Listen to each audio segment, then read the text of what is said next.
Balikan ulit natin si DJ Nilan 5. DJ, kamusta na yung itim na nasa Reno dyan? Nakausad na ba? Ngayon, hindi mo pa nga makausad yung itim na nasa Reno dito sa Grand Stand. Wala akong sa entablado. Nahihirapan ng mga tiboto, pati pulis. Wala pa tayong nakikita ko sa mga oras na ito. Kaya na siya usad. Pwede natin itaas ang video para makita natin ang tao na pumapagayon ng mga panto, tipo, tuwalya. Wala pa kayo nakikita ng mga lupit sa mga oras na ito. Lalo sa entablado. Mga nag-meters namin para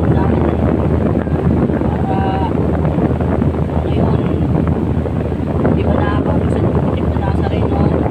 Lalo sa entablado. 10 meters na lang po bago na ilagay namin na sa Reno. Dito na po yung Sandas. Wala pa tayo nakikita lupit sa mga oras. Ayan na naman po, nahihirapan na naman po tayo sa signal ni DJ Nilan 5. Babalikan natin siya mamaya. Babalik tayo.